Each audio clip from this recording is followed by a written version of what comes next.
நாட்கள் அப்படியே அவருக்கு ஒப்படைச்சு பேசாம கடை உன்னை எடுத்து கத்தரை பயன்படுத்தும். இப்ப இதை படிக்கும்போது உனக்கு விசுவாசம் வருது வரலையும், எனக்கு விசுவாசம் வந்துருச்சு. ஒண்ணும் கவலைப்பட மாட்டேன், நேரத்தை விட இன்னைக்கு சூப்பரா இருப்பேன். ஏன்னா என் தேவன் விஞ்ஞான பூர்வமாகவே குழப்பம் இல்லாமல் இந்த உலகத்தை உருவாக்கி வேதத்தை எழுதி வைத்திருக்கிறார். அந்த வேதம் விஞ்ஞானத்திற்கு துணை போகிற வேதம். ஆகவே இந்த துணை போகிற வேதத்தை நாம் என்ன செய்ய வேண்டும் என்றால், அதன் புரிஞ்சதுனால ஒரு விசுவாசம் ஏற்படுது. நம் தேவன், அவர் lord is not author of confusion, but he is in order. அவர் ஒழுங்கும் கிரமமான தேவன். அடுத்த வாரம் ஆதியிலே தேவன் வானத்தையும் பூமியை சிருஷ்டித்தார்னு பார்த்தோம் இல்லையா? ஆதியிலே தானே பார்த்தோம். அடுத்தது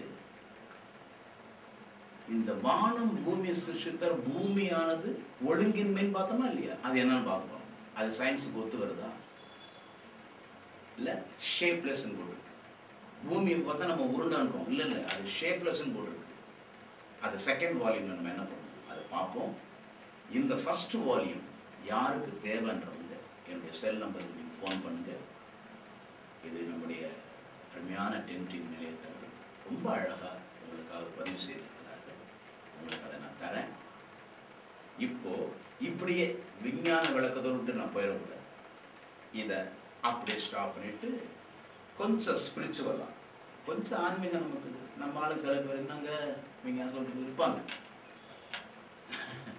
என்ன பண்றது ஊழியம் பார்த்தீங்களா? இதை திருப்திப்படுத்தணும், அதை திருப்திப்படுத்தணும், இதை திருப்தி, அது ஒன்றும் யாரையும் கடைசியில் முழுசா திருப்திப்படுத்த முடியாது. படுத்துற வரைக்கும் படுத்த வேண்டியதுதான், அதுக்கப்புறம் கத்துறது. இப்ப நம்ம ஆளுங்கன்னு சொல்றேன், விசுவாசிகள், உன் தேவன் இந்த பிரபஞ்சத்திற்கு ஒரு ஆரம்பத்தை வைத்தவர். அதை வேணா விட்டுரு. அவர் இப்ப எங்க இருக்கிறார்? சிங்காசனத்தில் அமர்ந்திருக்கிறார்.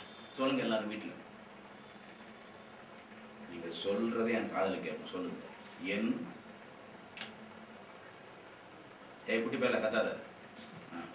என் தேவன்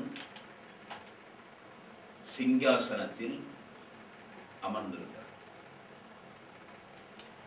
ஏசாயா 6ஆம் அதிகாரம் 1 வசனம் சொல்கிறது.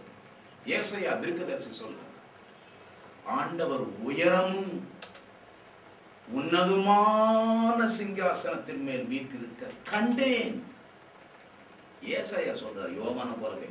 யோவான் நீ வெளிப்படுத்தல் 20:11 பார்த்தீல்ல, உன் தேவன் வெள்ளை சிங்காசனம் உட்கார்ந்திருக்காருன்னு சொல்லி. ஏசாயா நான் கூட பார்த்தோம்ப்பா 6ஆம் அதிகாரம் 1 வசனத்துல, என் ஆண்டவர் அவருடைய சிங்காசனம் உயரமா இருக்கு, அவருடைய சிங்காசனம் உன்னதமா இருக்கு, அதன் மேல் வீற்றிருக்க கண்டேன். விசுவாசம் காணுங்க, இனிமே தரிசனம் பாருங்க.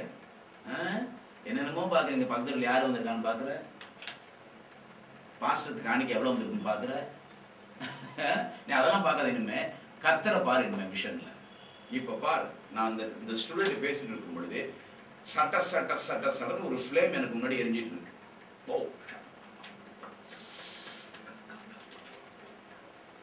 ரொம்ப அமானுஷ்யமான சொல்றேன் பாரு.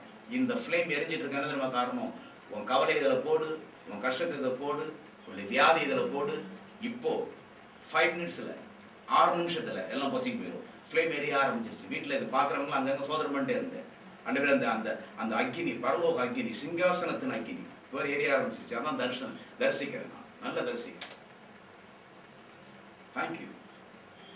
பாப்போம். சில பேர் ஒரு லேடி பேர் சொல்றாரு, உடனே நான் சொல்ல மாட்டேன், திருப்பி சொன்னதான் சொல்றேன். அப்படியே இருக்கு. தேங்க்யூ. ஏசாயா 66:1 அவரே சொல்றார், வானம் எனக்கு சிங்காசனம். ராஜா சிங்காசனம் உட்காந்துட்டு அவர் காலை பாருங்க, கீழே ஒரு மனக்கட்டையில காலை வச்சிருப்பாரு. இயேசு கிறிஸ்து காலை வச்ச மனக்கட்டை என்ன தெரியுமா? பூமி. யாராச்சும் சொல்லுங்க பார்ப்போம். இயேசு கிறிஸ்து சிங்காசனம் உட்காந்துட்டேப்பா, இந்த காலுக்கு கீழே ரெண்டு கொண்டு வா அப்படின்னா எதை கொண்டு வச்சிருக்க? பூமி வச்சிருக்க. இந்த பூமியில நம்ம நடந்து போறதுக்கு இந்த பயப்படுறோம். நான் போனா திரும்புவானா? ஏன் என்ன வேற என்ன பண்ண போற? பைத்தியம். உன் தேவனுடைய பாதப்படி பூமி. நீ பூமியின் எந்த கடையாந்தரத்திற்கு சென்றாலும் அவருக்கு அது சின்ன பட்டாணி மாதிரி. நீ எங்க இருக்க அவர் தெரியும். கீழே குனிந்து உன்னை தூக்கி முத்தமிடும். ஆகவே ஏசாயா 6:1 ஏசாயா தீர்க்கதரிசி சொல்லுகிறார், ஆண்டவர் உயரமும் உன்னதமான சிங்காசனத்தை விட்டு, உன் தேவன் உயரமும் உன்னதமான சிங்காசனத்தில் வீற்றிருக்கிறவர். ஏசாயா 66:1 உன் தேவன் சிங்காசனத்தில் உட்கார்ந்து கொண்டு இந்த பூமியை பாதப்படியாக வைத்திருக்கிறார். சங்கீதம் 47:8 வாசிக்கிறோம், தேவன் தமது பரிசுத்த சிங்காசனத்தில் வீற்றிருக்கிறார். நல்லா கவனிச்சுட்டு, எல்லாரும் சிங்காசனத்தை வீற்றிருக்காங்க, ஆனா இவரு உட்கார்ந்து இருக்கிற சிங்காசனம் பரிசுத்தம் என்ற சிங்காசனம். அது யாரும் உட்கார முடியாது, அவர் உட்கார முடியும். இன்னைக்கு நான் சொல்றேன் பாரு, என்னென்ன என்ன சொல்றது, வியாதி சுகமாக்கிற வரும், தீர்க்க தரிசனம் வரும், கொஞ்சம் அதெல்லாம் கொஞ்சம் வச்சுட்டு இன்னொன்னு கேளு, ஆண்டவரே நீ பரிசுத்தமா இந்த பூமியில வாழ வையான்னு கேளு. இந்த பொம்பளைங்களை பார்க்கறது, ஆம்பளைங்களை பார்க்கறது, செக்ஸ் புக்கு படிக்கிறது, இந்த கேர்ள் ஃப்ரெண்டு பண்றது, செல்போன்ல உட்காந்து அசிங்கமா பேசுறது, இதெல்லாம் விட்டுருங்க. விசுவாசம் நான் வேற நம்ம விசுவாசம் பேசுவாங்க. வாலிபுள்ள உட்காந்து ஜாக்கிரதை, வாலிப தமிழ ஜாக்கிரதையா இருக்கு சரிதானா. நீ இதெல்லாம் விட்டு 1000 சோதனை பண்ணி ஒன்றும் பிரோஜனம் இல்லை. பரிசுத்தங்கிறது ஒன்னால என்னால முடியாது, அதுக்காக நீ முக்கியம் முழங்காத.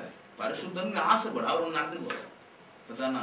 ஆகவே அவர் உட்கார்ந்து இருக்கிற சிங்காசனம் வெளிப்பட்ட சிங்காசனம் பரிசுத்த சிங்காசனம். சங்கீதம் 103:19 வாசிக்கிறோம், கர்த்தர் வானங்களில், வானத்தில் இல்லை, அதான் அதை வாசிக்கிறேன், வானங்களில் தமது சிங்காசனத்தை ஸ்தாபித்திருக்கிறார். நீ வானத்துல எந்த உயரத்துக்கு போனாலும் சரி, எல்லா வான அடுக்களிலும் ஒரு சிங்காசனம் இருக்கு. 1 ராஜாக்கள் புத்தகம் 22:19 கர்த்தர் தம்முடைய சிங்காசனத்தின் மேல் வீற்றிருக்கிறார், பரம சேனை எல்லாம் அவர் வலது இடது பக்கத்தில் இருக்கிறார்கள். ஐயோ சூப்பரியா, சிங்காசனத்தில் உட்கார்ந்து இருக்காங்க, ரைட் சைட்லயும் லெஃப்ட் சைட்லயும் ஒரு ஏஞ்சல்ஸா நிக்கிறாங்க. அந்த ஒரு ஏஞ்சலை கூப்பிட்டா வந்துருவாங்க. யார் அது? இப்ப சொல்ற மெர்சி எலிசபெத் 2 சகோதரிகள். உங்களுக்கு தேவதூதர்கள் உதவி தேவைப்படுது, ரைட்? பரிசுத்தாவியானவரே இந்த பேரை நான் 2வது முறையாக கொண்டு வருகிறோம். அவர்களுக்கு தேவதூதர்கள் உதவி ஒத்தாசை இப்பொழுது தேவைப்படுகிறது. தூதர்கள் அவர்களுடைய வாழ்க்கையில் இறங்குவார்களாக இயேசுவின் நாமத்தில் பிதாவே, ஆமென். God bless you. ரைட்? ஆகவே 2 பக்கமும், வலது பக்கம் இடது பக்கம் தேவதூதர்கள் இருக்கிறார்கள். தானியேல் 7:9 ஆண்டவருடைய சிங்காசனம் அக்கினி சுவாலையும் அதில் சக்கரங்கள் எரிகிற நெருப்பாய் இருக்கு. ஓ அல்லேலூயா, இதுதான் எனக்கு பிடிக்குது. இந்த ஒரு வார்த்தை எனக்கு போதும், வீட்டுல எழுதி வைக்க போறேன். என் தேவன் உட்கார்ந்து இருக்கிற சிங்காசனம் அக்கினி சுவாலயம். அந்த சிங்காசனம் உட்கார்ந்து இருக்கிற தேர் சக்கரம் இருக்குல்ல, அதுல அப்படியே நெருப்பு பற்றி எந்த பில்லி சூனியம் என்னங்க இது, எனக்கு ஒண்ணுமே விளங்கல. பில்லி சூனியம் வச்சு விட்டான், பிசாசு வந்திருக்குது, மோகினி அக்கா வந்திருக்கிறா, என்னென்னமோ சொல்றமே, அது என்ன? அது இந்த இயேசு இந்த தேவனுடைய பிள்ளையா இருந்தீங்கன்னா, உன் தேவன் எங்க உட்கார்ந்து இருக்காருன்னா, அவர் அக்கினி சுவாலை உள்ள சிங்காசனத்தின் நெருப்பு சக்கரத்தில் உட்கார்ந்து இருக்கிறார். சங்கீதம் 11:4 கர்த்தருடைய சிங்காசனம் பரலோகத்தில் இருக்கிறது, அங்கிருந்து அவருடைய கண்களால் நம்மை பார்த்து கொண்டிருக்கிறார். சங்கீதம் 93:1-2 கர்த்தருடைய சிங்காசனம் முதலிலிருந்தே உறுதியானது, அந்த சிங்காசனம் அசையாது. மற்ற சிங்காசனம் அசையும், இது அசையாது.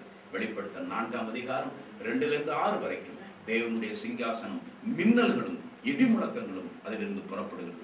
சிங்காசனத்தை சுற்றி வானவெளி இருந்தது. சிங்காசனத்துக்கு முன்பதாக பளிங்கு கோப்பான கண்ணாடி கடல் இருந்தது. சிங்காசனத்தை சுற்றிலும் 4 ஜீவன்கள் இருந்தது. சங்கீதம் 45:6 தேவனே உமது சிங்காசனம் என்றென்றைக்கும் உள்ளது, அது தலைமுறை தலைமுறையாக நிற்கும். எங்கள் அதிகமா நேசிக்கிற நல்ல பிதா, இந்த பிரபஞ்சத்திற்கு ஒரு தோற்றம் இருந்தது. இதற்கு விஞ்ஞானிகள் ஒத்துக்கொள்கிறார். அந்த ஒரு சென்ட்ரல் பாயிண்ட் நீயா இருப்பதற்காக ஸ்தோத்திரம். இதை சிங்காசனத்திலிருந்து யோவானுக்கு சொல்லியிருக்கிறது, எங்கள் தேவன் சிங்காசனத்தில் இருப்பதற்காக நன்றி. இயேசுவின் நாமத்தில் ஜெபிக்கிற பிதாவே, கர்த்தராகிய இயேசு கிறிஸ்துவின் கிருபை, பிதாவாகிய தேவனுடைய அன்பு, தூய ஆவியின் பிரசன்னம் உங்கள் அனைவருக்கும். God bless you.